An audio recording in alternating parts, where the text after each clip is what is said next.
Y ahora para la segunda parte del curso, algunos dormimos. ¿Fueron a la piscina? A ver. A ver. Bueno, así que ahora solo vamos a presentar como un poco más de contenido justo sobre eso, soberanía, seguridad alimentaria y justicia alimentaria, y después ya vamos a pasar a la parte más participativa, así que no van a ser 2 horas como la primera parte. No sé qué. Bueno, así que vemos esto, lo que es la soberanía alimentaria, que no lo mencionamos, pero es un concepto que lo propuso la Vía Campesina en respuesta al concepto de seguridad alimentaria, que este concepto viene de la FAO, la Organización de las Naciones Unidas para la Alimentación. Así que ellos definen la seguridad alimentaria cuando todas las personas tienen un acceso físico, económico y suficiente a alimentos seguros y nutritivos para satisfacer sus necesidades alimenticias y sus preferencias, con el objetivo de llevar una vida sana y activa. Así que vemos que ¿Estás bien, compa? ¿Necesitas agua? Ya. vemos que justo, ¿no? Los dos, ¿puedes volver a la de soberanía? Son dos enfoques totalmente diferentes. Acá, en soberanía alimentaria, ponemos que es un derecho a definir las políticas, ¿no? Así que en este se ponen justo los actores, los productores, los consumidores y los que distribuyen como personas activas en la construcción de la soberanía alimentaria.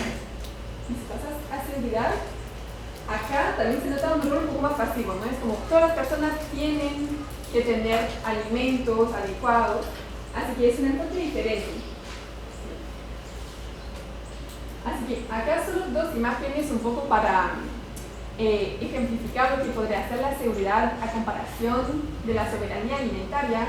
Es que en el primer caso van a ser una población que se puede encontrar en una situación de necesidad por falta de alimentos, por desnutrición o lo que sea, que van a recibir alimentos del exterior. Así que con lo que presentó Pepe, ¿no? De que los Estados Unidos empezaron a exportar alimentos con la finalidad, o un poco con todo eso de la ayuda humanitaria, eso se hace en el marco de la seguridad alimentaria, ¿no? El objetivo es que cada persona puede comer. No hay esa preocupación de cómo se produjeron los alimentos, de dónde vienen, ¿no? Así que es totalmente el objetivo final, que haya comida. Mientras que en la soberanía alimentaria está un rol activo de quienes necesitan comida, de quienes producen, de quienes distribuyen. Así que cuando hablamos de seguridad alimentaria, eso se puede conseguir con agricultura convencional, con agricultura orgánica, o también se podrá conseguir obviamente con agroecología, pero cuando hablamos de soberanía alimentaria es necesario que sea mediante la producción agroecológica. No podemos conseguir la soberanía alimentaria con producción convencional por todo lo que hemos hablado en las clases pasadas. En uno de seguridad alimentaria también estamos en la lógica de importación, exportación de grandes cantidades de alimento que no necesariamente son acorde a las preferencias o a los aspectos culturales de la gente a quien se destina esos alimentos. Mientras que en la soberanía alimentaria, sí, estamos con esa lógica de economía social solidaria, de mercados de cercanía, de circuitos cortos de comercialización, que son central, como también eso es uno de los pilares, digamos, de la soberanía alimentaria. Después justo no, pero la seguridad alimentaria es lo que hoy en día se trabaja mucho desde las organizaciones internacionales, porque va de la mano con el discurso, con el modelo que tenemos actualmente de producción y de distribución. mientras que la soberanía es una propuesta que viene desde los movimientos sociales y que se construye desde el territorio. Así que vemos un poco cómo es la diferencia entre esas dos, solo como de manera muy breve, porque eso podríamos pasar como otra clase. No sé si tienen una pregunta específica sobre la diferencia entre los dos conceptos de seguridad o de soberanía alimentaria, o les queda claro. Quizás con la mano, como la otra vez. Sí. Como si quedó claro 5 y si no 0, 1. A ver, les quedó claro como 3, 5, 4. Ya. Los que dijeron 3, ¿había alguna cosa en particular?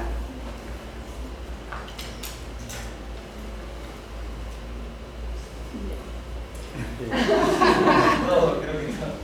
Todo. Creo que no entendí un poco sobre la seguridad alimentaria. Ya. Solo es como justo el objetivo con la seguridad alimentaria es de conseguir de que cada persona tenga comida en su plato. Después, de dónde viene esa comida no es una preocupación central en la seguridad, es como muchas veces eso se busca en una situación de emergencia, por ejemplo, ¿no? Es como esas personas sufrieron una situación como o ambiental o de como si hay un huracán, ¿no? Esas personas ya no tienen acceso a sus alimentos porque se destruyeron los cultivos. Hay que brindarle seguridad alimentaria en lo inmediato. ¿Ah? En lo inmediato. Eso es seguridad. Soberanía también es a un largo plazo, porque no es que de un día al otro vamos a brindar soberanía a una persona. Y eso también es importante en la manera de decirlo, ¿no? Porque la seguridad es como la FAO va, o como cualquier programa de alimentación mundial, va a brindar seguridad a alguien. La soberanía se va a construir desde los mismos espacios. Es a largo plazo, vienen con todo lo que hemos hablado antes de una producción bajo el modelo agroecológico, bajo sistemas económicos alternativos como la economía social solidaria, bajo también otras formas de organizarse. Así que es justo en la soberanía alimentaria estamos con esta redefinición también de quién está el poder en los sistemas alimentarios. Ya no son las empresas, ya no son el gobierno o las personas que están al poder hoy en día, sino que son las personas que producen, que consumen y que distribuyen, que pueden decidir cuál es lo más adecuado para ellos en este momento. Sí.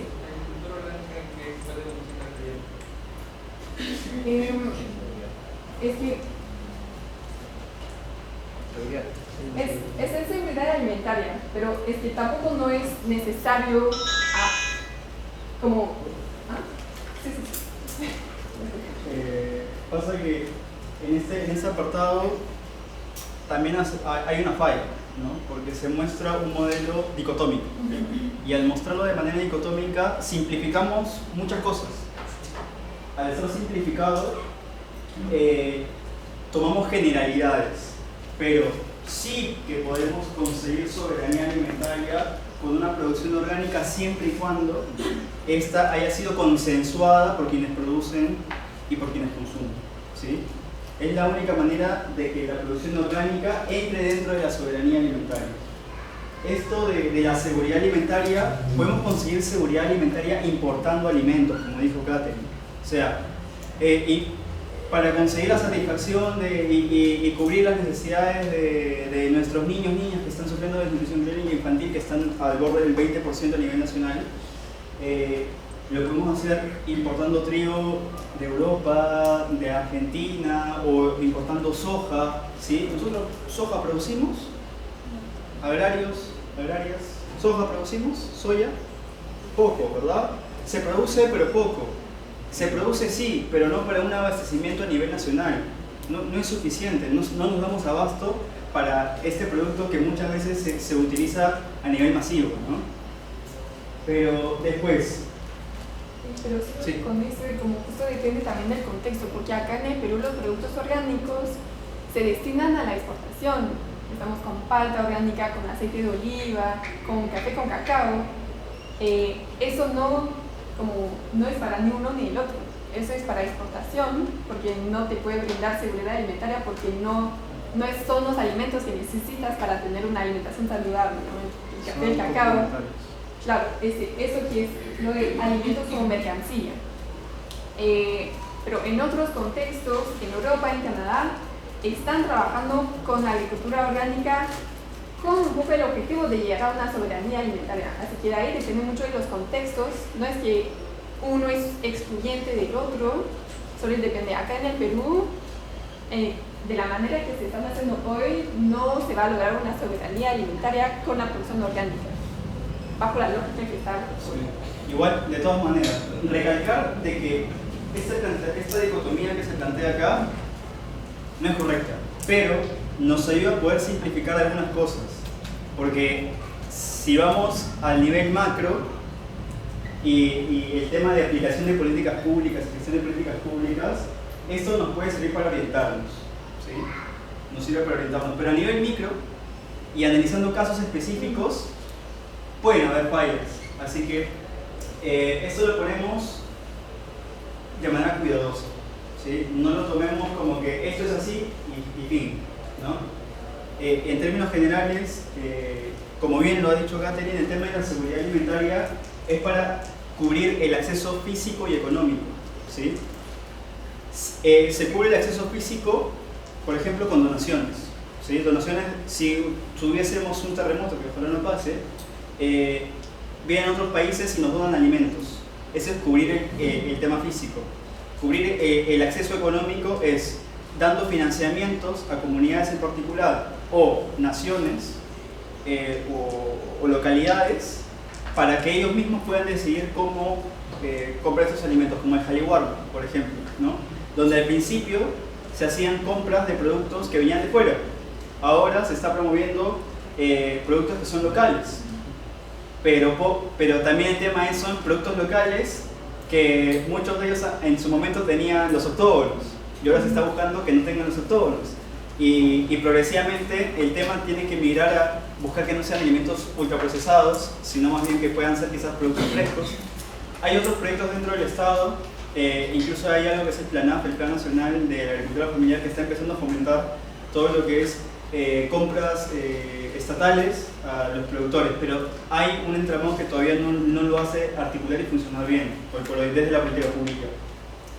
Es más, el mismo gobierno solo utiliza seguridad alimentaria porque le tiene miedo al término de soberanía alimentaria.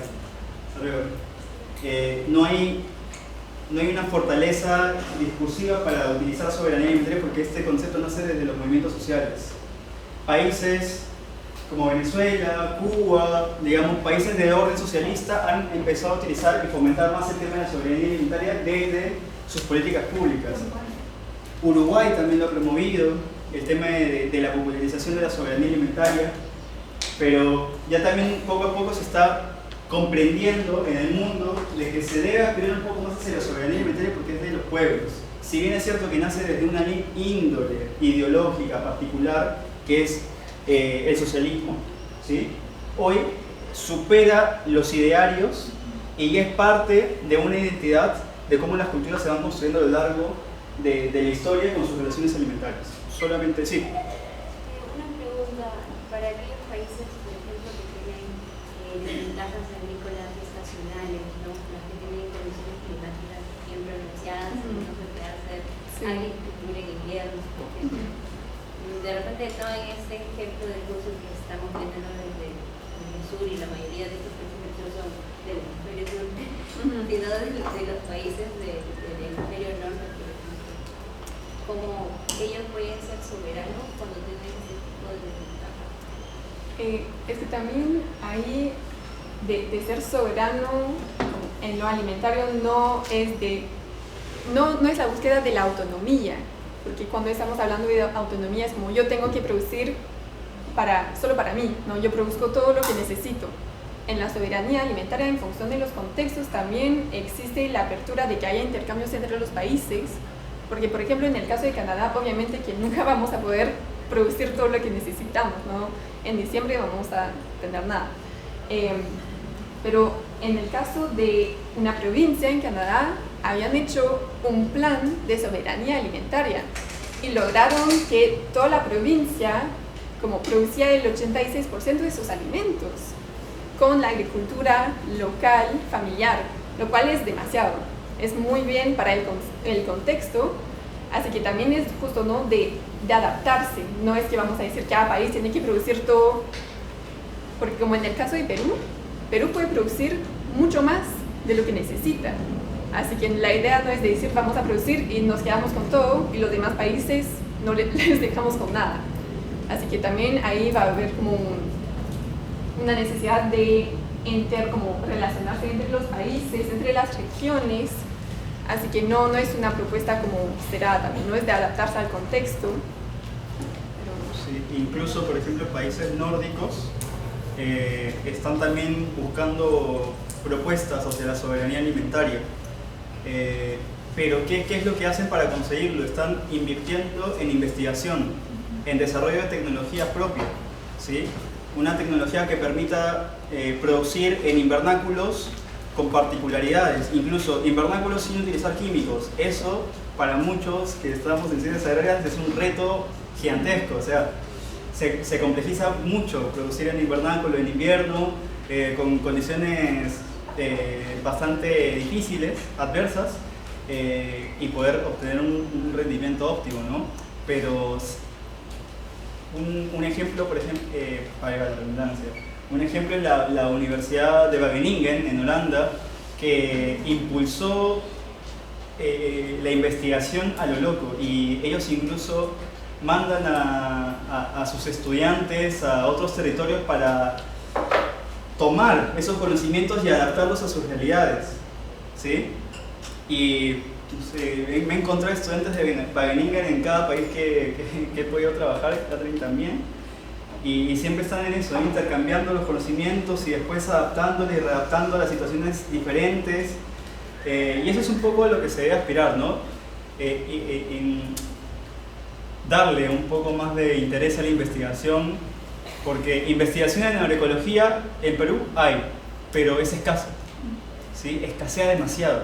No podemos hablar de una masificación de la agroecología como lo vimos en la clase pasada si es que no fomentamos espacios de formación académica, tanto la formal como la informal, y si no promovemos investigación estamos acá sin bases. Pero bueno, nos desmotivamos. Camote. Yuga. Ya está. Otra pregunta acerca de... Sí. Hablar de seguridad alimentaria es bastante polémico, porque nace de la iniciativa del Estado principalmente. Por decir, tienen programas de alimentario como Caliwarmas, etc. Pero en épocas solamente académicos. Cuando vienen las vacaciones, simple y llanamente se corta ese programa por un periodo de 3 meses. Entonces, yo no entiendo la seguridad como algo integral. ¿La soberanía o la seguridad? La seguridad alimentaria, que no debería ser simple y llanamente basado en programas, sí, porque es punto de partida. Si no hay seguridad alimentaria, no hay salud, no hay nutrición, no hay educación, etc. Como están correlacionados. Entonces yo creo que este punto es bastante polémico, bastante discutible, pero lo que ustedes están enfocando es muy acertado, de que cómo nosotros promover nuestros propios alimentos nativos, que son altamente nutritivos, para incorporar en este tipo de programas. Entonces, ahí quizá como no lo especifiqué, pero obviamente que dentro de la soberanía alimentaria se quiere lograr también la seguridad de que cada persona tenga alimentos sanos. No es que uno... claro. ¿Ah? Que no solo pues. Claro, ¿no? Como van de la mano de esa lógica de que todo el mundo pueda tener de comer. Pero justo en los años pasados, ¿cómo se ha implementando la seguridad? Es mediante programas muy específicos y que no consideran necesariamente todo el panorama de la situación, y se ha generado muchas situaciones donde se destructuran se destructura todo lo que tenía como una comunidad, esas relaciones que existen mediante prácticas como más colaborativas, se han ido destruyendo con los programas porque decían como, bueno, te vamos a dar tanta plata para que puedas alimentar a tus hijos. Así que cosas que no necesariamente son de acuerdo a la situación de un pueblo, una comunidad, una región, o también con la importación, por ejemplo, masiva de productos. Hay muchos productores que ya no podían competir con eso porque llegaba como arroz tan barato a una región que sí, en esa misma región había un productor de arroz, ya no podía vender al mismo precio y ya perdía. Así que con esas políticas como de seguridad alimentaria hubo muchos impactos negativos, pero después sale que en las cifras de que se ha brindado alimentos para tantas personas. Ya, pero ¿qué pasó más allá de eso? ¿Y qué pasa cuando un programa de seguridad alimentaria se va? Como muchas veces también la seguridad se va, no se queda, no es un plan como de largo plazo, es algo inmediato, lo logramos, nos vamos y ya vuelve el problema. Y más, a veces. Sí. Bueno, solamente quería preguntarte lo que habías comentado. Entonces, ¿se podría decir que la seguridad alimentaria está dentro de la soberanía, pero no podríamos decir al revés? O sea, no podríamos decir que la seguridad tiene soberanía. Ajá. Sí. Sí. Pero sí puede incluir la seguridad dentro de la soberanía. Claro, para mí que sí es uno de los objetivos de eso, ¿no? Pero la seguridad podría ser incluida dentro de la soberanía, pero no el contrario. No sé. Sí, hay una frase que a quienes trabajamos en agroecología nos gusta mencionar mucho, que es: nosotros y nosotras buscamos una alimentación sana, segura y soberana. ¿Sí? Esta idea de construcción de una alimentación sana, segura y soberana es progresiva. Primero buscamos una alimentación que sea saludable para nuestros pueblos, que promueva la salud, ¿sí? Porque es indispensable pensar en la salud pública. Sin una buena alimentación vamos a tener los hospitales llenos de personas, ¿sí? Y vamos a tener problemas que van a acarrear a raíz de una mala alimentación. Entonces primero es una alimentación sana. Después, segura. ¿Por qué? Porque necesitamos que las personas puedan acceder de cualquier manera al alimento, ¿sí? Pero pensando siempre en esto de lo saludable primero. Y después, buscar construir nuestra soberanía, una alimentación soberana que nosotras podamos decidir cómo la queremos, qué es lo que queremos para nuestra familia, nuestra comunidad y para nuestro futuro. ¿Sí? Así que es progresivo. Primero alimentación sana, segura, soberana.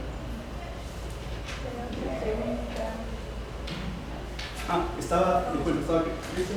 Sí. La seguridad siempre como la principal característica del Estado son los principales factores populares, es una parte de la inocuidad de los alimentos, la parte del individuo y la parte nutricional.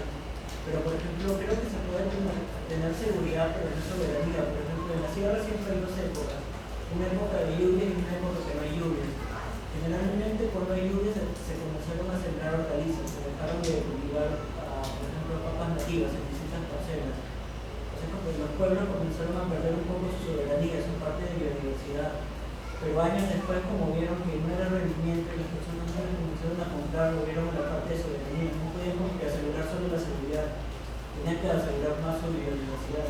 Y de ahí comenzaron a reproducirse. Por ejemplo, que el año pasado abrió la primera fábrica de como papas Lays, pero con papas nativas. Por ejemplo, no me acuerdo en qué departamento fue, creo que fue en Santiago o fue la primera fábrica que abrió para tratar de impulsar la soberanía alimentaria, pero de la mano con la seguridad. Sí. O sea, se puede. O sea, no es incompatible el tema de la relación y el vínculo de seguridad y soberanía. Más bien se suman y se integran para un bien final.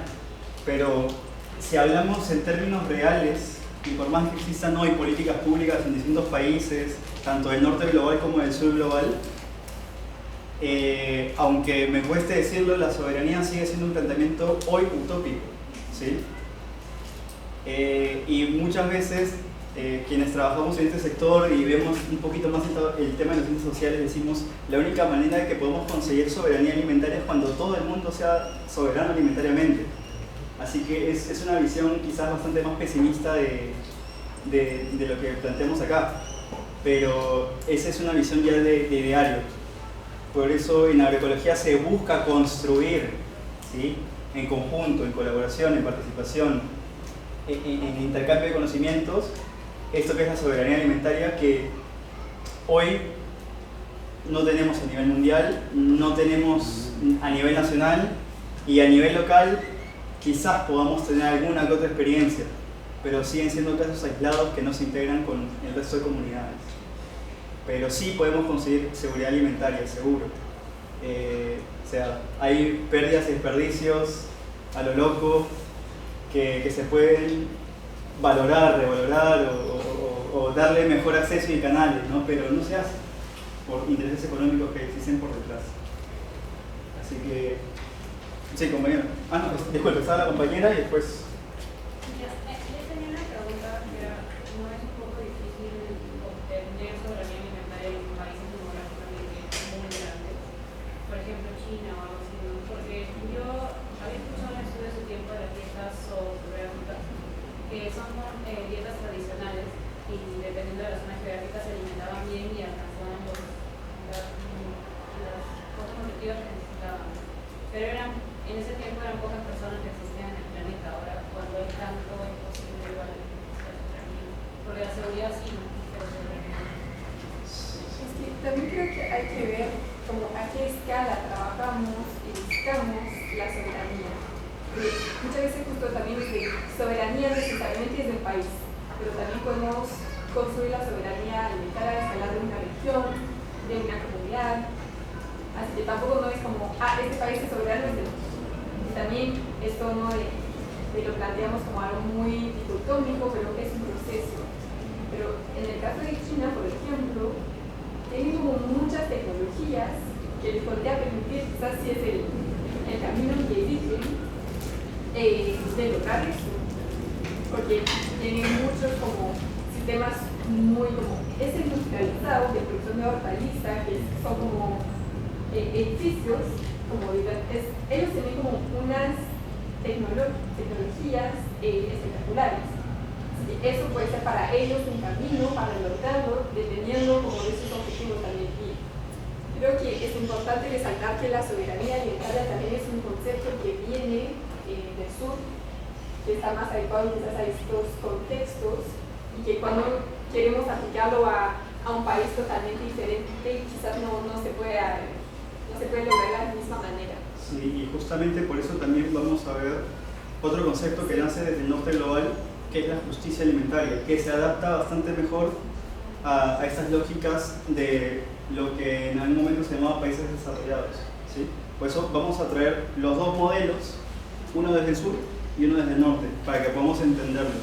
Porque sí, ahora le doy la palabra al compañero, pero es difícil comprender porque es algo que se construye desde los movimientos sociales y que ha estado tratando de meterse en la discusión pública y en la discusión política, ¿sí? Pero adicionalmente esta discusión pública y política también se está tratando de insertar en la academia. Y en esta búsqueda de insertarse en la academia encontramos de que el concepto de soberanía surge desde las ideas liberales de Jacques Rousseau.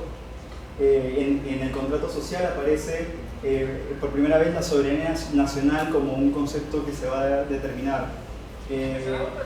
Y después se evoluciona a lo que es la soberanía popular, pero desde las lógicas liberales.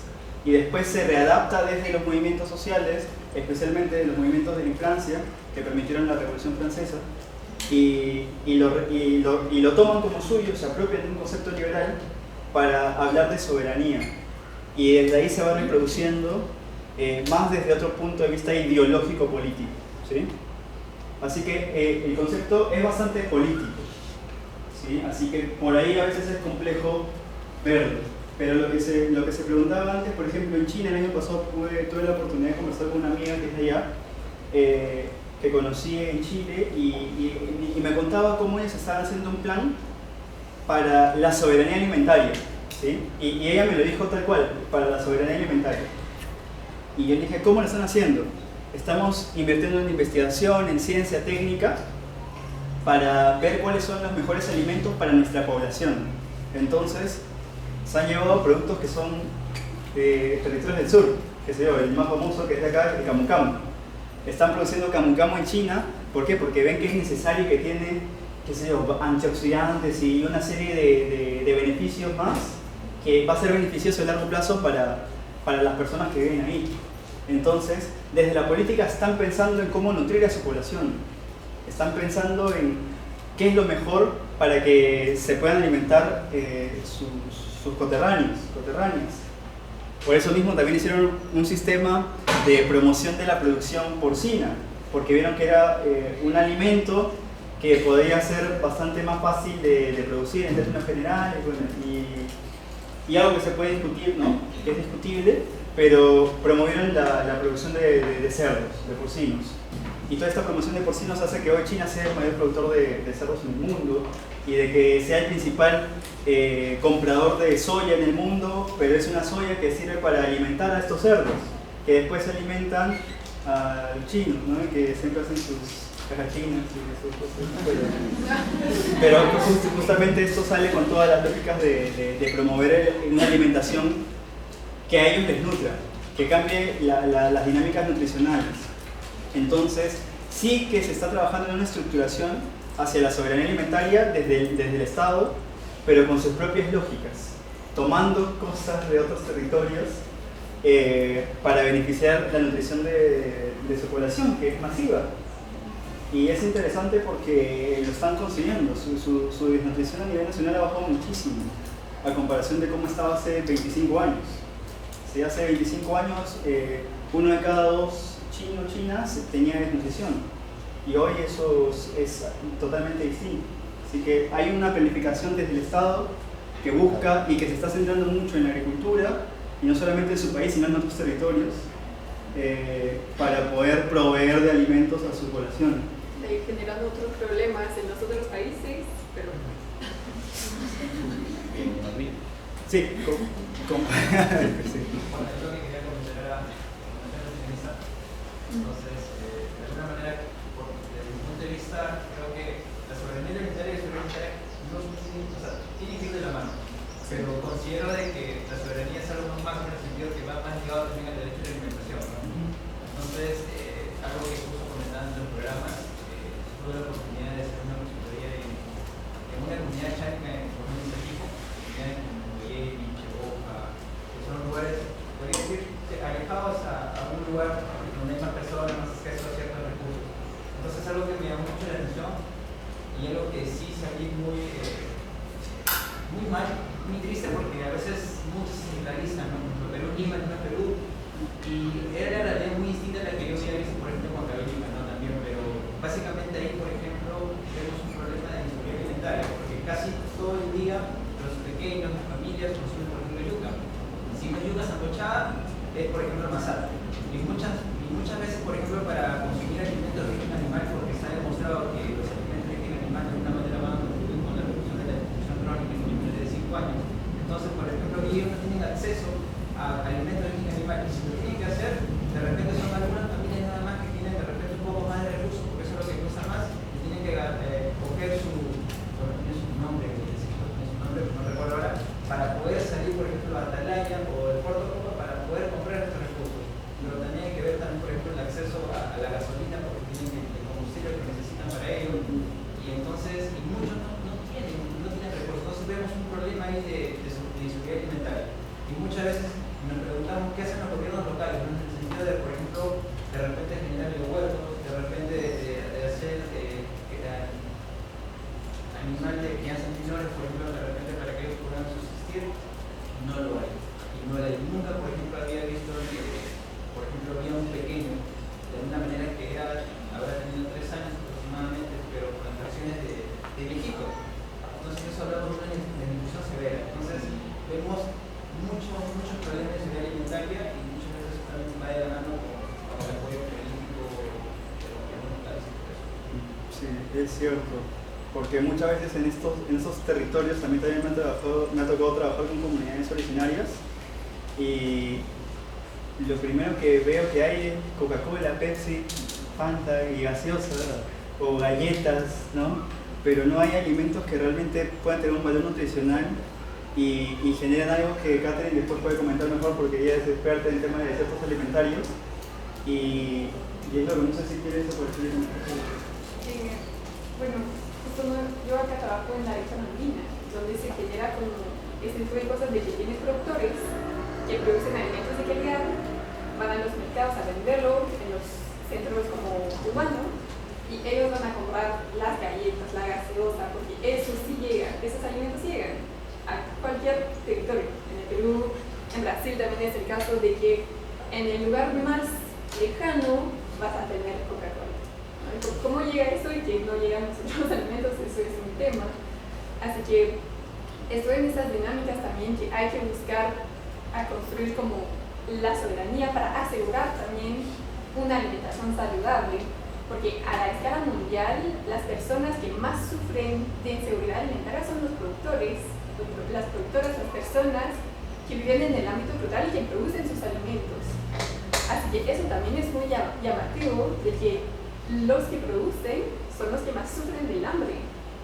Así que es como, en el sistema actual hay muchas dinámicas así que tenemos que buscar cómo modificarlo para que no se sigan generando este tipo de realidades, que la gente del campo no tiene que comer o tenían desnutrición, pero justo en el caso, por ejemplo, de una comunidad que no tiene acceso a productos animales, que en muchos casos acá en el Perú la anemia es un problema mayor, ¿no? Y los productos animales podrían ayudar. Es como, desde la agroecología se promueven, por ejemplo, los sistemas productivos diversificados, donde tienes muchos cultivos, a veces de la mano de animales, que te permite un poco como diversificar los productos que puedes tener en tu casa. Así que eso es como un elemento que se busca implementar para lograr la soberanía. No sé si... Sí, Indira, tenías una... Sí. Creo que yo no tengo mucha experiencia en la Amazonía, pero me resonaban algunas clases o creo que el Perú siempre se dice que está incluyendo la anemia, la desnutrición, pero eso es en la región andina, ¿no? En la región amazónica, ¿no? Y una vez pude escuchar a una investigadora que presentaba algo que era mucho más allá de solamente que había o no había comida, ¿no? Eran poblaciones, en el caso de las amazónicas, dedicadas a la caza y recolección. Eso significa que tiene un territorio más allá de lo que nosotros vemos como un centro poblado, ¿no? Eso es lo que nosotros buscamos actualmente y es hacia donde la política del Estado nos direcciona los servicios, es como cuanto más aglomerada la población, mejor. Pero en la Amazonía, donde tienes que cazar y recolectar, cuanto más aglomerado, menos recursos tienes cercanos, aparte de las funciones de tala, de minería, ¿no? Son aguas contaminadas que cada vez menos recursos biológicos, peces, cada vez menos recursos de bosque, ¿no? Entonces, ahí un poco sería bueno revisar cuando se tiene este tipo de trabajo cuál es la historia del sistema alimentario de esa comunidad, ¿no? O abrir un poco la mirada y preguntar qué comían, por qué ellas no lo comen. Entonces, en el caso andino sí he visto que en el tema de caza y recolección hay mucho más de lo que uno ve cuando hace ¿qué comes? Se reduce mucho a los cultivos y lo que entra, ¿no? Pero durante el día la gente está comiendo, durante el año se comen 70 cosas que no vemos, ¿no? Entre hojitas, plantitas, hongos, musgos, aves, bizcachas, ¿no? Entonces hay todo un potencial que también quería aprovechando preguntarles si desde la agroecología hay experiencias dentro de qué consiguen en el tema de caza y recolección, ¿no? Porque muchas veces las respuestas pueden ser huertos o crianzas, que son las respuestas como que veo más operativas, pero no sé si hay incorporaciones de caza y recolección en algunos contextos de programas agroecológicos. Acá uno de los elementos de soberanía, pero también en la agroecología, es la valoración de lo biocultural y de lo ancestral.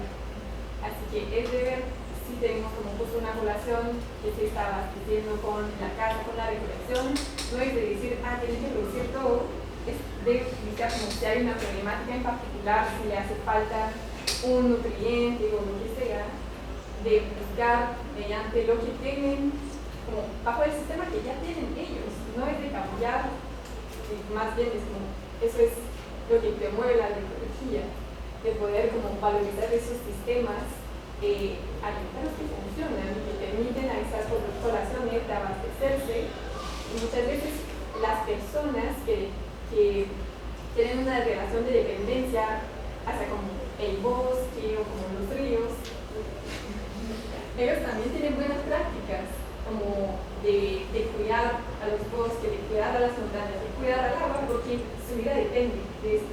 Así que obviamente que eso es un elemento que se valora dentro de la agroecología. Sí, igual, antes de darle el pase a los dos compañeros y compañeras que estaban pidiendo la palabra, también hay fallas desde la agroecología en ese aspecto. Y en mis primeros años, cuando ya por fin me contrataron para hacer una investigación en agroecología, me mandaron a una comunidad wichí, una comunidad originaria en Argentina, en el norte argentino. Mi consigna era: instala una huerta agroecológica y enséñales a hacer agroecología a las comunidades wichí. ¿Sí? Es una comunidad que son cazadores-recolectores y que tienen muchas dificultades para hacer alimentos en sus mismos territorios porque han sido totalmente depredados, y hablamos del Chaco semiárido donde casi no hay vida y que popularmente también se le conoce como el impenetrable porque se llegaba a calores de 52 grados y era sofocante. Pero fallamos cuando fuimos a hacer ese proyecto de agroecología porque nos dimos cuenta que no estaban acostumbrados y no era parte de su cultura cultivar, trabajar la tierra. No estaban integrados ni pensaban en darle su tiempo a hacer una huerta agroecológica. Entonces ahí hubo una falla gigantesca porque habíamos llegado a decir, ¿no? Bueno, vamos a hacer el proyecto acá, instalamos unas huertas, vemos cómo va, la instalamos, funcionó el primer mes, las lechugas crecieron un poquito, pero después vimos que habían problemas, las cabras entraban, los mismos productores no querían, no comían las lechugas, así que ahí tuvimos que hacer una intervención antropológica y valorar y reconocer un poco más las dinámicas, rituales, tradiciones que tienen las culturas. Entonces, ¿qué se hizo? Bueno, acompañamos, hicimos un seguimiento en su casa y recolección y tuvimos que experimentar su forma de alimentación también. Así que fue un reto interesante para ver cómo desde las bases agroecológicas podíamos quizás intervenir. Así que lo que decidimos fue no intervenir, porque no funcionaba esta intervención con una base agroecológica, sino más bien a ayudarles a aprovechar sus tiempos en los momentos de caza y recolección. Así que diseñamos junto a ellos y ellas, básicamente son hombres los que van a cazar en esta comunidad. Así que diseñamos un tema de tiempos, de manejo de tiempos. Y la forma de recolección era una recolección también estratégica para planificar el cotidiano, el diario, y poder seguir con su alimentación con su base cultural propia, ¿no? Así que lo que agarramos de la agroecología fue el tema de la soberanía alimentaria para esta situación en particular, donde respetábamos sus costumbres alimenticias y proponíamos una escala de qué alimentos consumir en determinados momentos, porque también, bueno, ahí llamamos a nutricionistas para que se integren al grupo, para que puedan evaluar cuáles serían las mejores maneras de poder integrar semanalmente ciertos alimentos que ellos recolectaban o cazaban. Y eso sí funcionó, y hoy día está funcionando, aunque hubo un abandono estatal que hizo cerrar hospitales y hoy la situación está terrible por allá porque ese cierre de hospitales hizo que se enfermaran las personas, se contagiasen por externos y ahora están teniendo un problema grave. Las comunidades wichí pueden buscarlo en internet o si no después les comparto un enlace sobre ello. Pero a veces la agroecología quizás desde el lado técnico no funciona porque no pensamos desde las tradiciones, costumbres y rituales que tienen cada espacio. Y también a veces desde los estados hay una dificultad de que no se reconoce algunas cosas que son particulares de las tradiciones. Y ahí, eso es el caso particular de Canadá, no sé si se aplica a otros espacios, imagino que sí, pero que las comunidades indígenas que tenemos, y como toda la parte norte del país, ellos están ahí con territorios muy grandes, ellos se desplazaban con la caza de los animales, con los ciclos naturales, porque justo tenemos un contexto con inviernos muy fuerte, y el Estado como no está listo a reconocer como un poco la fluidez de los territorios. Para ellos, una comunidad tiene que estar en este espacio, pero las comunidades que estaban ahí estaban todas como comunidades distintas en los mismos territorios. No es que el territorio era de uno, era del otro. Ellos aprovechaban de elementos distintos, de temporadas distintas, pero eso es muy difícil hacerlo convivir con la manera que el gobierno ve el territorio. Así que eso también es como otra dimensión que dificulta un poco la valoración de esas prácticas ancestrales y es complejo. Sí, antes de una última. En el Perú no existe un plan de ordenamiento territorial eficiente, así que de ahí partimos mal. Compañera, si aún quieres... Sí, bueno, es lo que quería resaltar lo que había mencionado la compañera anteriormente sobre el caso de la Amazonía, como también depende del contexto macro y de las excepciones que hay, porque no están los animales de casa que están. Personalmente he trabajado en contextos de contaminación donde claramente ves que la contaminación y además los cambios de cambio climático generan muchas más presiones, ¿no? Por las cuales estos animales no están tan presentes en las mismas condiciones que antes, y que también, como decía el compañero, está el tema de la falta del Estado, sí, pero también qué hace el Estado cuando sí está presente, ¿no? En muchos casos veo que programas de Carihuarma entregan latas de atún o de sangrecita, por ejemplo, y no explican específicamente qué hacer con ello. Son cosas que son alimentos a los que las comunidades no están acostumbradas, porque podrían utilizar otras cosas. El uso de fideos, el uso de arroz también es bastante. Y el hecho además de que esas latas, esas bolsas, etcétera, no se quedan en las comunidades, y básicamente tampoco el Estado se está responsable de la limpieza de estos plásticos. Sí, justamente es algo que vimos hace un rato, que es este adoctrinamiento alimentario, ¿no? Nos imponen una dieta homogénea. Bueno, acá en Lima comemos esto, ustedes también coman esto. No, no funciona. Es como lo que les contaba, ¿no?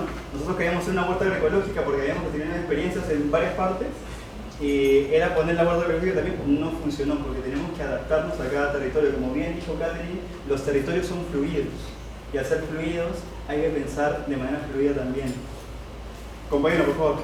Sí, bueno, que la soberanía alimentaria, como ya nos estamos dando cuenta, va cambiando de acuerdo al clima, a las culturas, y es desde la academia que he notado que hay estos esfuerzos por trabajar, porque bueno, como ya están comentando que el Estado no lo hace bien, ¿no? Y más bien la academia trata de no caer en estos etnocentrismos. Y una vivencia que tuve fue en Lama, que igual sus territorios estaban siendo depredados, sobre todo porque tampoco tenían ya para cazar, no se podía. Entonces hubo asistencia de parte de los chicos, antropólogos igual, pero fue muy largo el proceso. Después de mucho tiempo se dieron cuenta de nuevo cómo cazar, en qué temporadas, cómo preservar, y pudieron sufrir ese problema de la desnutrición, y sobre todo que luego también vinieron más las aves, los mamíferos, reptiles, y venían investigadores. Entonces ellos comenzaron a gestionar mejor su territorio, su espacio, a raíz de eso, ¿no? Este trabajo que demoró muchos años y cómo ellos preservaban su territorio. Y hay justo como la soberanía, como la agroecología tiene como sus bases, sus principios, pero esa es la manera que se realiza en el campo, va a ser muy distinto en función de cada lugar. Así que eso también es algo que como profesional debemos aceptar. No es que hay una receta para la agroecología, no hay una receta para la soberanía, pero muchas veces como desde los estados, desde las organizaciones, es complicado decir, vamos a adaptarnos al contexto. No. Desde las organizaciones se promueve desde ya como la receta, pero Esa es como otra propuesta. Sí. Y ahora vamos a tratar de ir un poquito más rápido porque estamos cortos de tiempo, nos hemos dado cuenta, siempre nos emocionamos. Esto es lo que pasa con esas temáticas, que nos emocionamos, pero vamos a tratar de ir un poquito más rápido.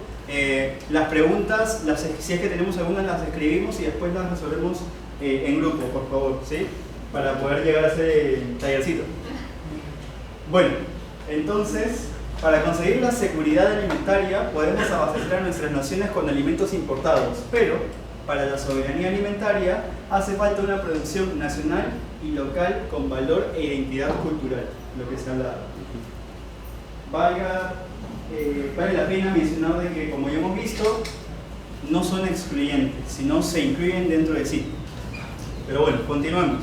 Y ahora les voy a presentar de manera muy breve el concepto de justicia alimentaria, porque es un concepto que viene desde Estados Unidos, está en un contexto diferente, que justo relaciona la justicia ambiental con la justicia social, más que nada desde los espacios urbanos, que es desde ahí que nace este movimiento, y plantea la necesidad de un cambio del sistema alimentario para reducir las desigualdades. Esos son como los dos elementos centrales. Así que cuando hablamos de desigualdades del sistema alimentario, acá solo como para darle unos ejemplos de cómo lo hemos hablado, ¿no? En la Amazonía, de que llegan los productos de Nestlé, eso es como un carrito de Nestlé, pero no hay una oferta alimentaria saludable que permite que no haya desnutrición. Hay despojos, acá hay muchos despojos, las personas que se pierden sus tierras por varias razones. Hay a veces no se comparte la información sobre los peligros de algunas técnicas de producción, como el uso de productos químicos. Y también algo que no hemos hablado mucho hasta ahora son las condiciones laborales de las personas que trabajan dentro de como las otras etapas del sistema alimentario. Nosotros nos hemos enfocado mucho sobre la producción, pero también las etapas de transformación, de distribución, que son relacionadas con la alimentación, suelen ser empleos muy precarios, con condiciones muy difíciles. Acá una foto, ¿no?, de cuando tienen que cargar como una media vez. Eso es una carga como muy grande para el cuerpo, que no consideramos muchas veces, que le hacen daño a las personas también por falta de políticas que aseguran como las condiciones de trabajo. Y también el tema de ciertos alimentarios, que existen algunos espacios donde llegan algunos alimentos como la Inca-Kola, como las galletas, pero eso realmente no permite a las personas de alimentarse bien, y eso se define como desiertos alimentarios, a pesar que hayan tienditas, a pesar de que hayan una oferta alimentaria de baja calidad. La justicia alimentaria es un concepto que es muy nuevo, recién en el 2000 salió como por primera vez en los artículos académicos, así que hay una diversidad epistemológica muy grande, pero la definición como más aceptada se refiere al compartir equitativo de los beneficios y riesgos que existen dentro del sistema alimentario, porque hoy en día las personas que son más vulneradas por cambio que se han relacionado al clima, a cambios en las demandas, son los productores o las otras personas que son como pequeños intermediarios, son esas personas que son más vulneradas. Así que es de cambiar esta lógica para que todo el mundo como tenga la misma responsabilidad y la misma vulnerabilidad un poco dentro del sistema. Evitarlo. Claro, evitar la vulnerabilidad. Que no sea como que la empresa gana todo y que no importa que haya despidos masivos. Es de cambiar un poco esta lógica en la idea de justicia social. Así, solo para darle como una vista muy general de todas las definiciones que hoy existen de justicia alimentaria, y no son todas, son algunas. Algunas se enfocan más sobre el sistema alimentario en sí, y otras sobre como los sistemas sociales en su totalidad. Otros plantean la justicia como solo un modelo teórico como de observación de las desigualdades, y otros lo plantean desde el activismo, una lucha activa contra las desigualdades. Sí. Así que esos son como, y de ahí los autores se van ubicando en función de su propuesta. Y acá yo quiero hacer un paréntesis y destacar el trabajo de Catherine, porque hacer esta distinción dentro de las epistemologías que existen es bastante complicado. Yo les presenté en las primeras clases epistemología sobre la ecología, pero no me animé a hacer esta distribución, porque es difícil. Así que eso la verdad que destaco. Es muy gran trabajo. Y tenemos todos los documentos de acá, así que si en algún momento los quieren, están en otro idioma, ¿sí? Francés, inglés, pero si gustan podemos hacer una carpeta exclusiva con todos los documentos que están acá. ¿Sí o...? Sí. A ver, ¿quién? Levantemos la mano. Ya, buenísimo. Ojalá podamos traducirlos en algún momento, pero porque sería bueno. Pero bueno, gracias Catherine por ese trabajo. Sí. Solo para dar como una idea de esas distinciones que existen dentro del mismo concepto, Giertele, no sé cómo se pronuncia, dice que la justicia alimentaria es un concepto para aquellas personas interesadas en las formas de desigualdad y de injusticia que existen adentro de los sistemas alimentarios a través del mundo. Entonces, esa era como pero justo no es como una herramienta de observación, es como existen desigualdades, vamos a ver cómo se generan dentro del sistema alimentario. Eso para él es la justicia alimentaria.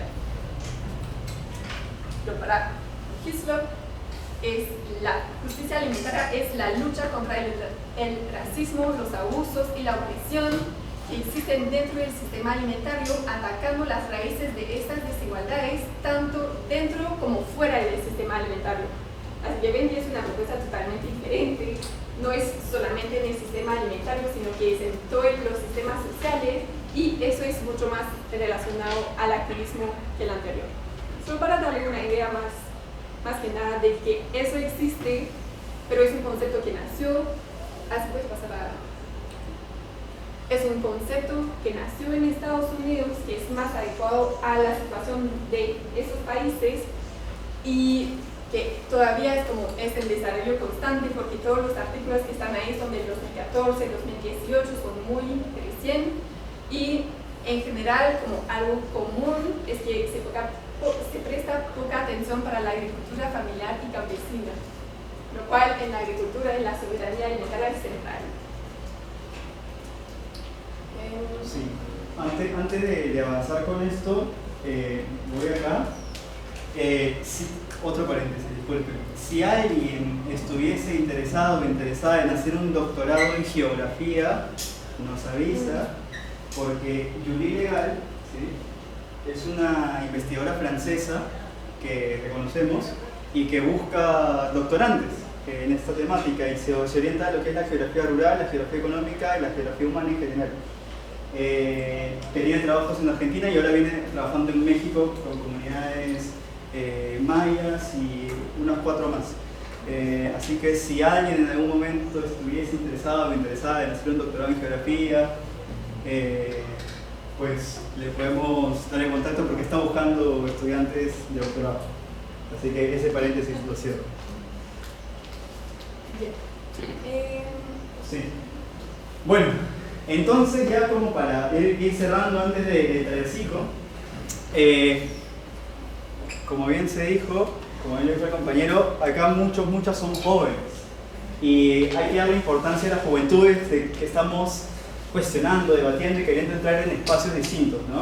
Entonces acá traemos 3 propuestas sobre cómo nosotras las jóvenes venimos construyendo soberanía alimentaria en América Latina. Bueno, este evento es la quinta asamblea de jóvenes de la CLOC, la Coordinadora Latinoamericana de Organizaciones del Campo, que está basada en la vía campesina, que hemos hablado de ella. Y en este evento se juntaron más de 100 jóvenes de cerca de 20 países latinoamericanos a debatir qué es lo que estaba pasando en sus territorios, a compartir sus experiencias. Experiencias que lamentablemente no están escritas en documentos y que solamente se intercambian de boca a boca, ¿sí?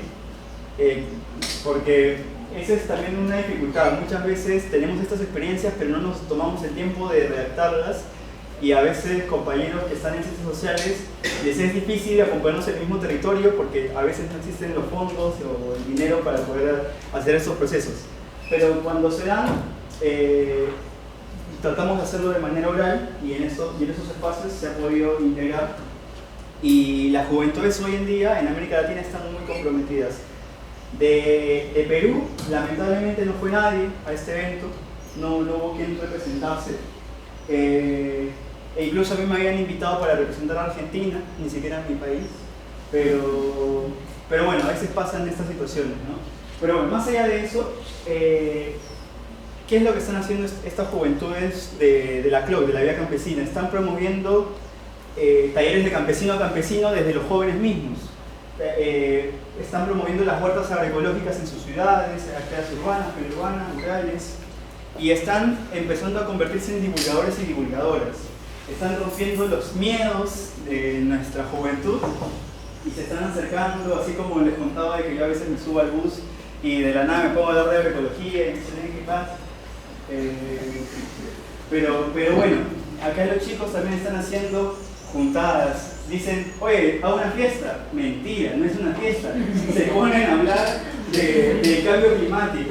Oye, vamos a comer. Mentira, bueno, sí comen, pero se juntan en esa lógica de ir preparando los alimentos. Se juntan para hablar qué es la agroecología, qué es la soberanía alimentaria. Están promoviendo eventos, actividades. Y lo que está resultando mucho en realidad es una fiesta, que sí, o sea, les dije que no antes, pero sí, hacen fiesta, pero... Fiesta ecológica. Claro, pero tiene una previa distinta. Esta previa es una previa informativa. Entonces, estas previas informativas te sirven para después, cuando estás bailando ahí, dices, oye, agroecología. Pero está genial porque incluso se están haciendo cantos, ¿sí? Ahí espero quizás ver si la próxima semana nos animamos a cantar una canción que está vinculada a las temáticas que hemos ido viendo. Oh, si se anima, ¿no? Acá nadie, no somos autoritarios, pero si no, no aprueban mi curso, ¿no? No, mentira. Pero sí, la siguiente, por favor. Bueno, otro proyecto es este de acá, Cohesión Soberano, en el que yo fui partícipe de la creación de este proyecto, que fue junto a la Cátedra Libre de Soberanía Alimentaria en la Universidad de Buenos Aires. Dentro de la Facultad de Agronomía existía esta cátedra, y esta cátedra estaba viendo la forma de integrar el conocimiento académico con los sectores populares, pero también estaba buscando formar a las juventudes desde las bases y que se puedan comprometer acercándose a los territorios. Entonces, ¿qué es lo que pasó? Nuestro profesor, Carlos Carvalho, junto con nuestra querida María Marta Bunge, familiar de Mario Bunge, por si acaso,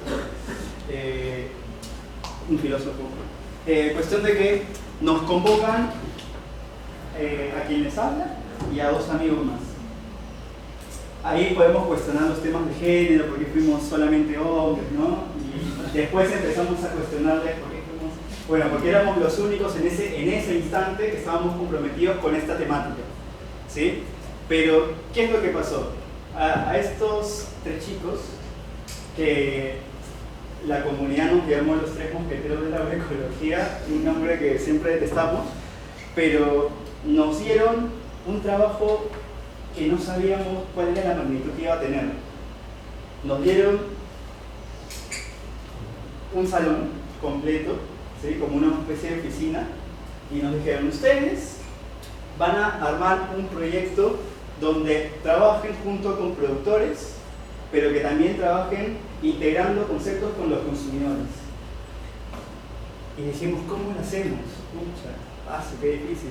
Bueno, hagamos qué hacemos, no sabíamos. Entonces fuimos a otra universidad, que es la Universidad Nacional de Quilmes, que ellos venían trabajando con un proceso interesante de comercialización.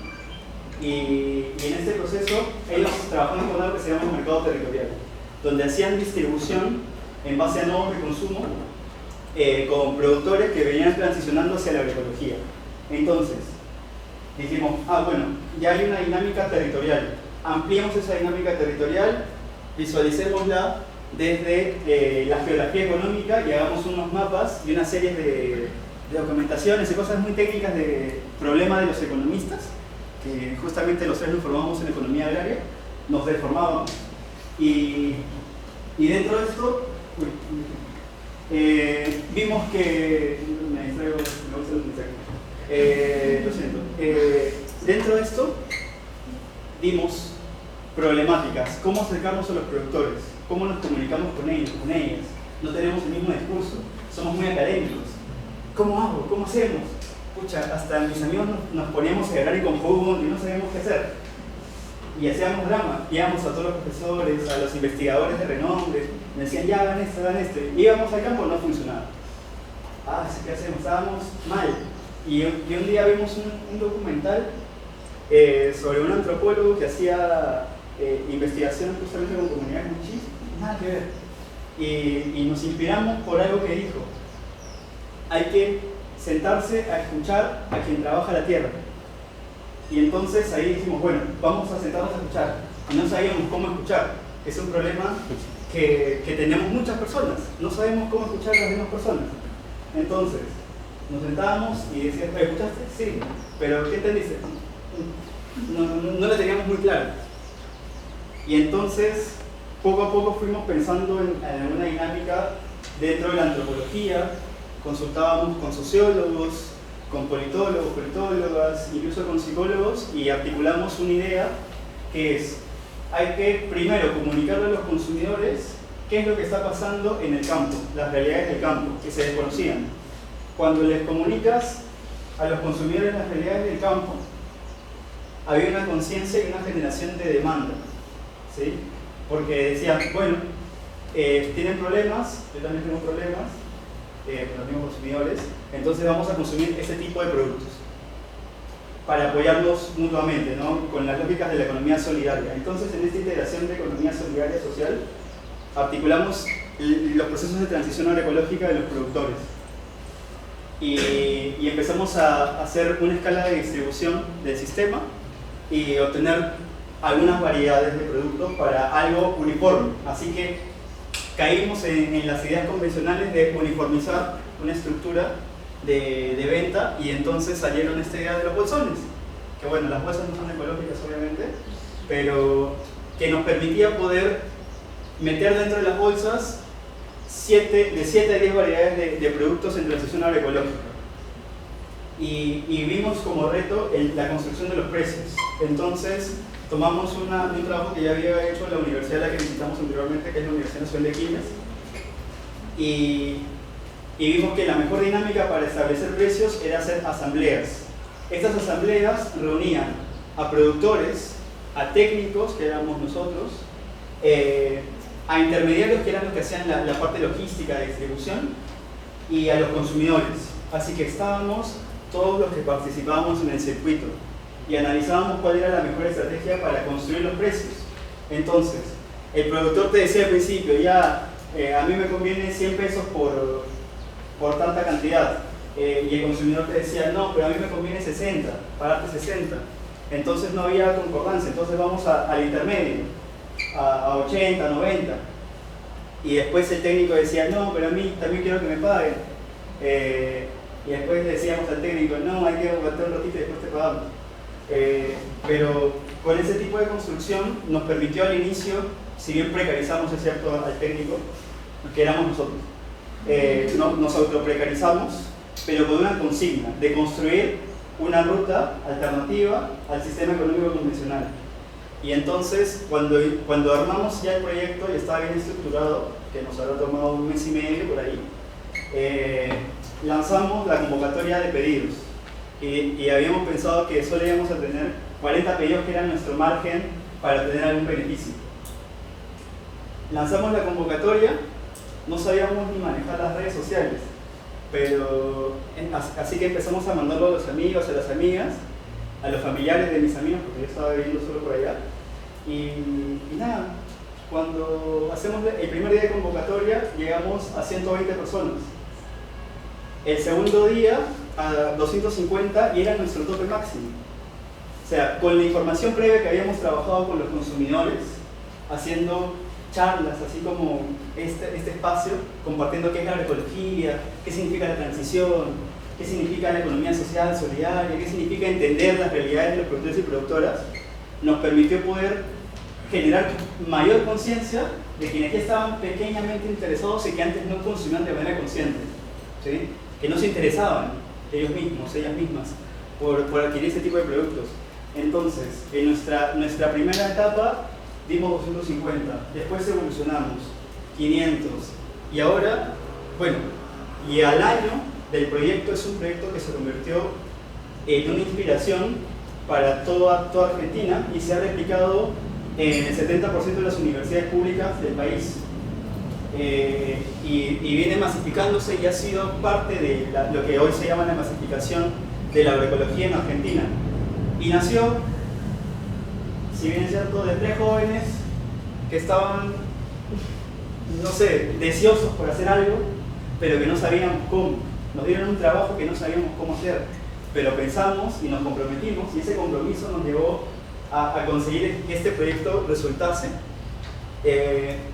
Pero después, progresivamente, fuimos viajando por todo el país, por toda la Argentina, compartiendo esa experiencia, y se fue replicando y motivando más jóvenes, y eso derivó en algo que es lo siguiente.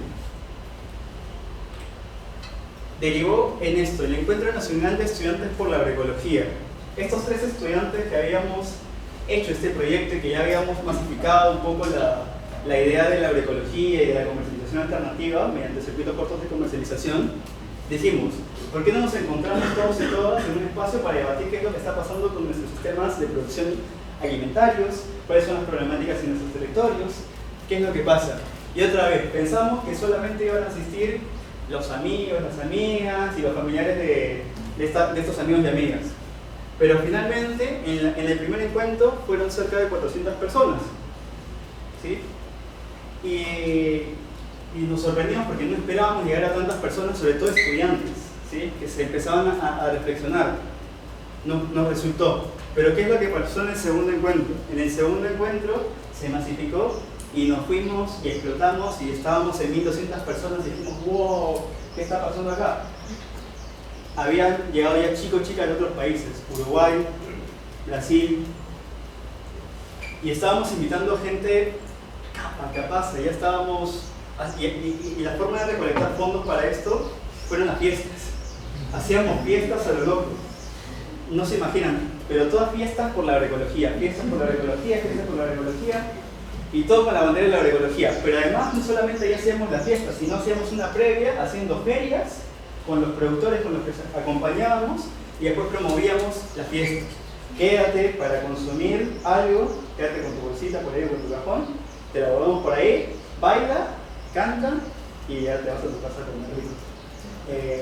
Pero bueno, fue gestándose así desde una identidad juvenil, que eso es lo que hay que también recuperar.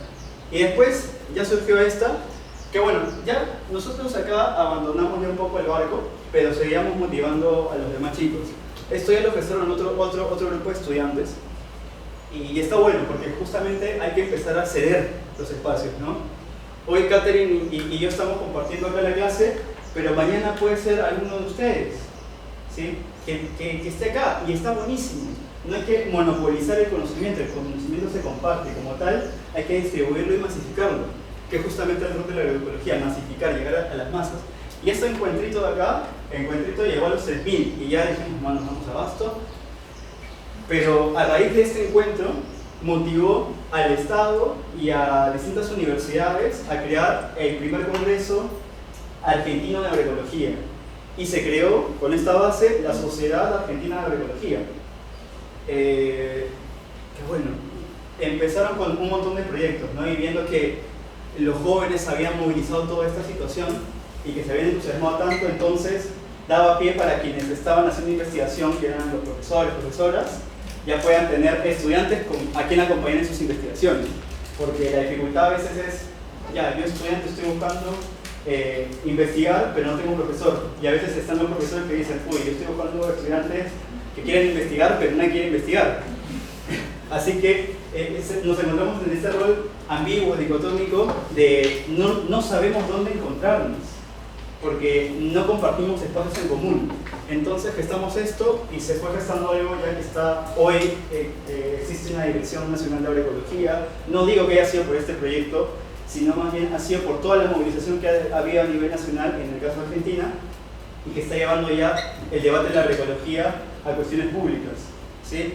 En estos espacios de estudiantes se gesta no solamente el compartir de saberes, de experiencias desde lo académico, sino también invitamos a productores y a productoras, porque si no están ellos y ellas, no vamos a aprender de agroecología, porque ellos son los que hacen la agroecología desde los territorios.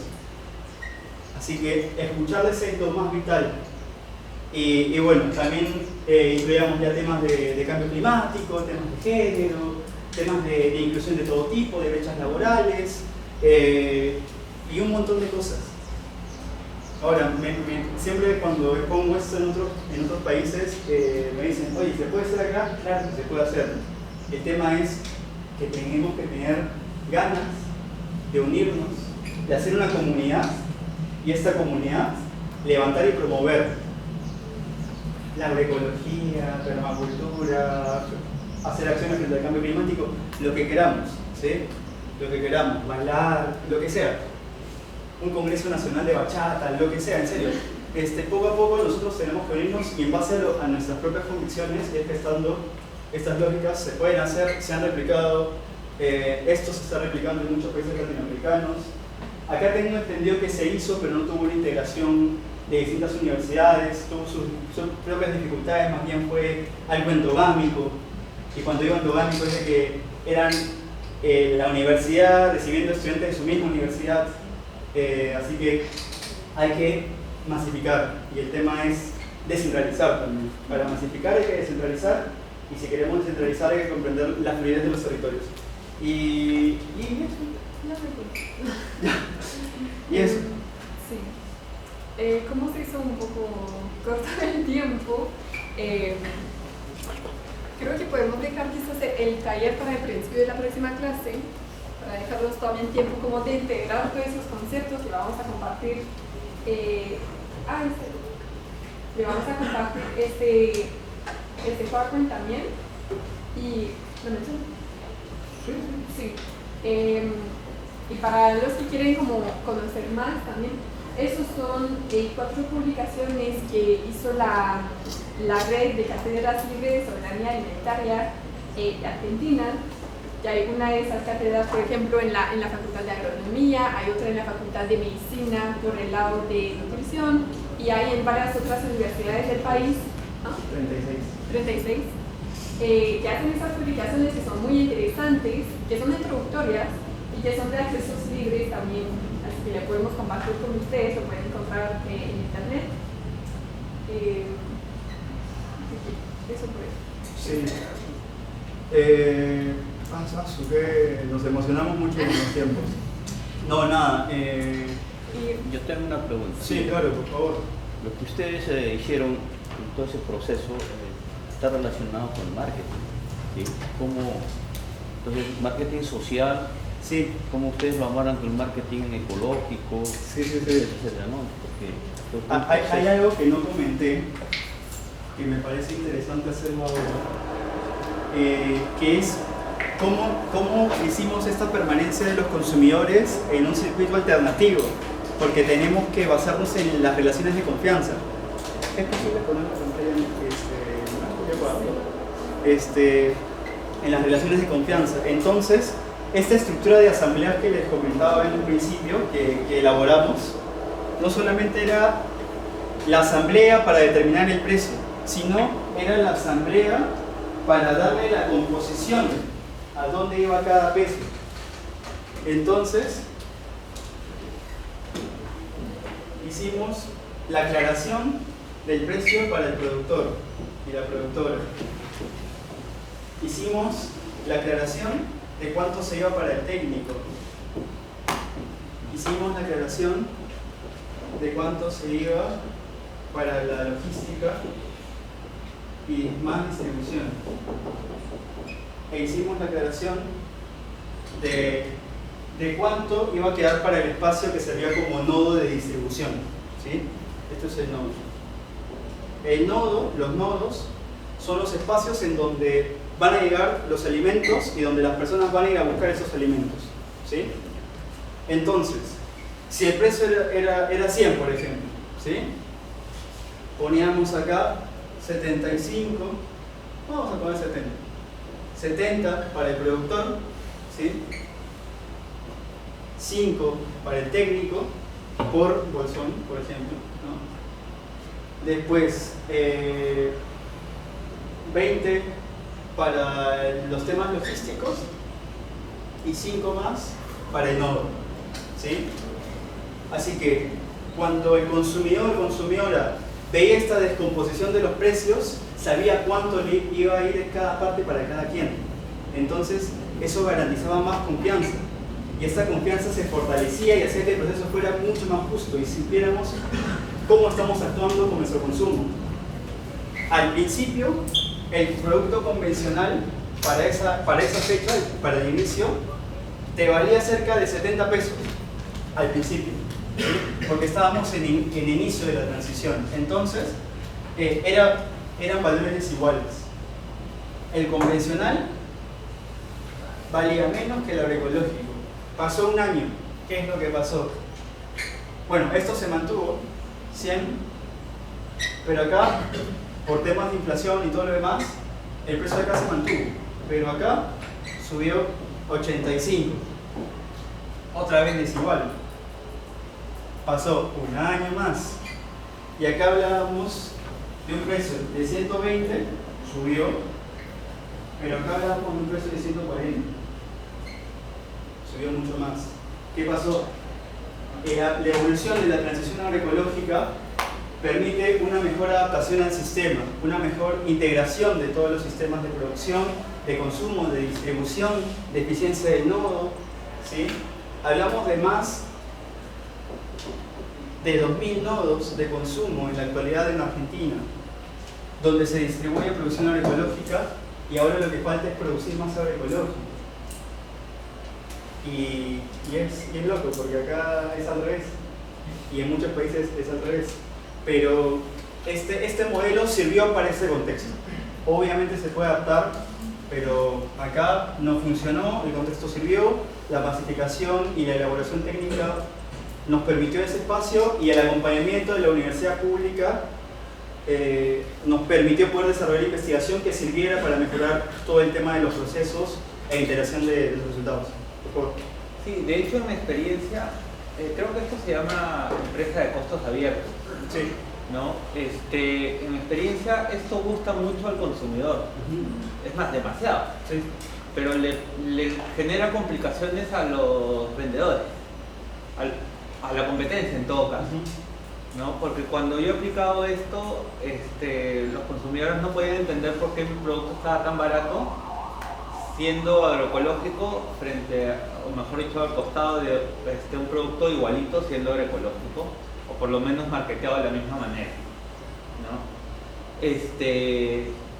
Y digamos, el análisis siempre va hacia la codicia de cuánto es lo que le puedo sacar en un momento muy determinado de la vida, ¿no? Porque dice, acá me lleno los bolsillos hasta que alguien se dé cuenta, ¿no? Te quería preguntar, ¿eso tú lo consideras como marketing o como una ya estrategia de empresa?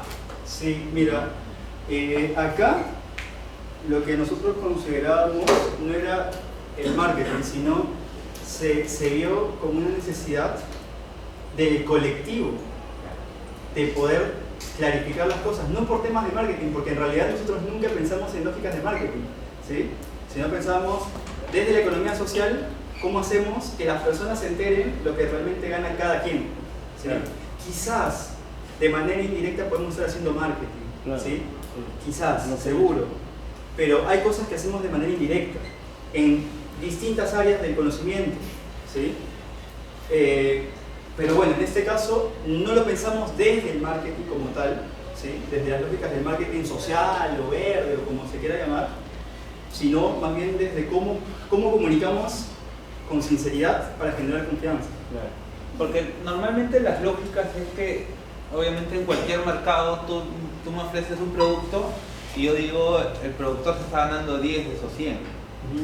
Se está ganando, tirando 30 en distribución, y el que lo está ofreciendo se está ganando todo sin ningún esfuerzo, simplemente llevar el producto, ¿no?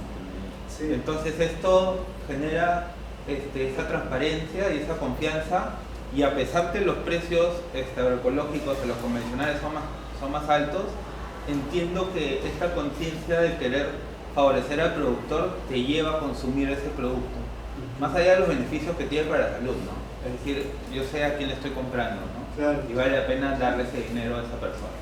Sí. Y también me justo de la manera, porque yo participé en esas asambleas que decidían de los precios, y se pregunta al productor, ¿tú cuándo necesitas que te pagamos para que puedas cubrir tus costos de producción y para que puedas remunerar un poco tu trabajo? Él ponía ese precio. Después lo mismo para el técnico, yo necesito tanto. La logística es como son los precios reales. Y después están también los consumidores y se hace la suma y se pregunta, ¿y ustedes pagarían este precio? Sí. Así que es como todo el mundo está de acuerdo con este precio. No es como que, sabemos que lo podemos vender a 200 y la gente lo va a comprar igual.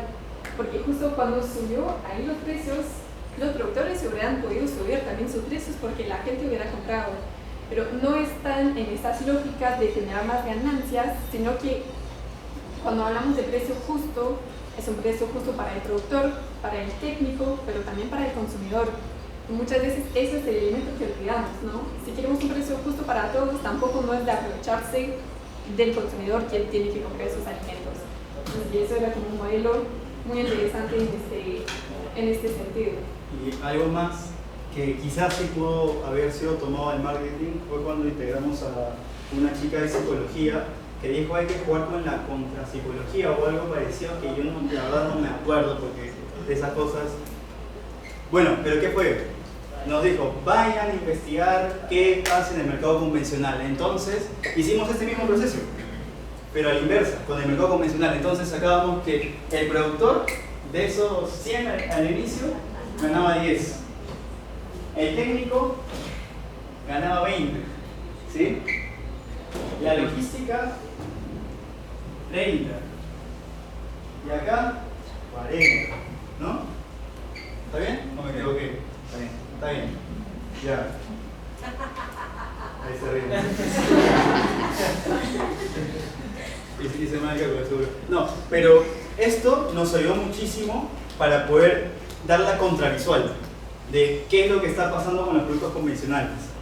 ¿Cuál es la situación? Hay una situación de explotación laboral. Hay una situación en donde se hace agricultura sin agricultores. Y entonces nosotros buscábamos recuperar esta agricultura con agricultores y agricultoras, que es la promoción de la agroecología, estos sistemas donde se promueve la diversidad biológica, donde disminuyes los riesgos por esta diversidad biológica y nada, funcionó. Me llama mucho la atención que las propuestas diferentes, porque yo siempre he escuchado algunas veces en startups o qué sé yo, de cómo vendemos a los productos ecológicos o de productos. Entonces uno piensa, estrato social que es la más alto, distrito tal. Entonces uno busca las tesis en las universidades de Lima, por lo menos es exactamente lo mismo. Sale la startup de ganancia máxima hacia el producto agroecológico orgánico, ¿no? Entonces quería contar un poco cómo era el caso y el perfil de consumidores tenían, porque incluso acá en Lima siempre es así el tipo de consumidor que uno quiere, ¿no? ¿En qué feria? ¿En qué distrito? ¿En qué plaza? ¿No? Y siempre está la gran no funciona en el ejemplo que se abre por ahí también en el Cono Norte, y siguen estando en otras zonas, ¿no? Y yo siempre sentí ese orgullo de no sé si venderle a la gente que igual no voy a invitar esa la tienda y la va a poder comprar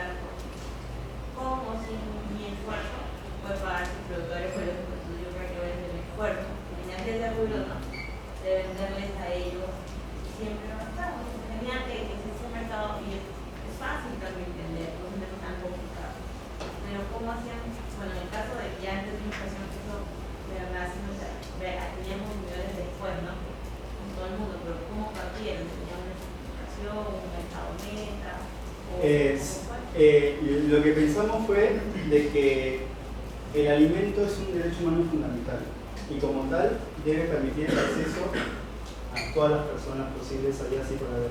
Y algo que también pensamos fue desde la economía clásica. Si tenemos productores especializadas, vamos a ir a un mercado especializado. Entonces va a ser la producción de pocos para el consumo de pocos. ¿Sí? Entonces buscamos romper con esa lógica de producen poco para que consuman pocos. Y dijimos, bueno, hay que acompañar los procesos para que se abaraten los costos de producción, buscar que los precios puedan ser en un principio ajustados, pero con una lógica de que a futuro se va a mejorar la situación y poder llegar a más personas con estos productos. ¿Sí? Entonces, esta lógica, si llegamos a más personas y aumentamos las lógicas de demanda, vamos a aumentar o vamos a tener una necesidad de oferta, de cubrir una oferta. Entonces, esta necesidad de cubrir la oferta va a hacer que más productores y productoras se sumen a la transición agroecológica y sea necesario hacer transición agroecológica. Porque si no tienes productos, vas a tener un mercado insatisfecho. Otra vez, temas convencionales y económicos, pero lo vimos desde esa lógica. ¿Sí? Así que pensamos, pasa que los proyectos generalmente se piensan a corto plazo. Y al pensarse a corto plazo, estás pensando en incrementar tus beneficios rápido, para recuperar todo rápido. Acá pensamos en cómo funcionan los ecosistemas. Entonces tuvimos una mirada ecosistémica y como los ecosistemas no son algo que en el corto plazo funcionen bien, se pensó en qué va a pasar a largo plazo. Entonces, en todo esto de largo plazo dijimos, bueno, empecemos popularizando los precios para que a largo plazo esos precios sean mucho más populares que los valores convencionales. Y hoy es así. En Argentina funciona así. En Uruguay se está replicando. En Uruguay ya existe un plan nacional de promoción de la agroecología. Se está intentando hacer lo mismo en Chile. Todavía sigue siendo difícil por el contexto actual. Pero de que es posible, es posible. El tema es de que hay que promover la transición agroecológica a precios populares para que las personas que tienen dificultades para acceder a ese tipo de productos puedan acceder a esos productos finalmente. Y accediendo a esos productos vas a aumentar la demanda de manera masiva y así masificas la agroecología y vas a darle más trabajo a aquellos que tenían miedo de trabajar en el campo. Vas a motivar a los jóvenes, a las juventudes a permanecer en sus territorios porque van a ver beneficios mejores, una calidad de vida mayor. ¿Por qué? Porque están diversificando su misma producción y tienen alimentos necesarios dentro de su mismo espacio para consumir en su año y generan sus beneficios para consumir aquello que necesitan adicional. ¿Sí? Así que se fue construyendo un poco así, dándole la vuelta a lo convencional. O sea, quizás hicimos mucha economía política, pero funcionó. Y esto es algo que se está tratando de llevar a Colombia en un contexto totalmente distinto, que viene funcionando, ¿sí? Y nada, esto es simplemente juntarse con instituciones que estén interesadas realmente en apoyar, pero también en masificar.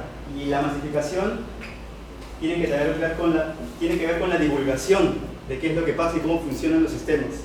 Pero, digamos, las eminencias de la agroecología en nuestro país hoy no están compartiendo esos saberes, están cobrando por compartir esos saberes. Hay que divulgarlo, hay que popularizar esto para acercarnos más y más y más y después nosotras mismas reflexionar. Puede funcionar, no funciona, no me parece, sí me parece y todo lo que quieran ustedes. ¿Sí? No es algo que vamos a tomar como ciencia cierta, sino es algo que tenemos que reflexionar. Pero entonces, algo que vimos en la clase pasada es lo de acción, reflexión, acción. Acción, reflexión, acción. Accionamos, reflexionamos sobre nuestras acciones y volvemos a actuar.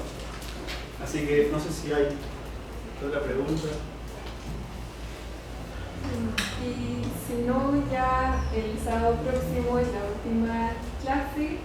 Pero si ustedes como tienen algo en particular que querían saber y que no lo hablamos nada, no los pueden decir ahora como acerca acercarse o nos pueden mandar un mensaje también, que esa clase es para ustedes también, así que si hay algunos elementos de que, yo quería saber de agroforestería y no dijeron nada, cualquier cosa nos escriben y vamos a poder como poner una palabra sobre esto para la próxima clase. Y también decirles de que no se olviden nuevamente de su tarea. ¿Sí? Su tarea es poder divulgar lo que es la agroecología, la soberanía alimentaria, pero también reflexionemos sobre qué significa esto y si estamos dispuestas a aportar o no a este tipo de modelo de producción, modelo económico y alternativas diversas para el buen vivir. Nuevamente acá hay stickers para colaborar con el tema de la clase. Hay más diseños. Hay más diseños. Si quieren dejar donativos voluntarios, son bien recibidos, ¿sí? Se aceptan bananas y todo lo demás. No, pero muchas gracias nuevamente por compartir este espacio y un aplauso para ustedes, por favor.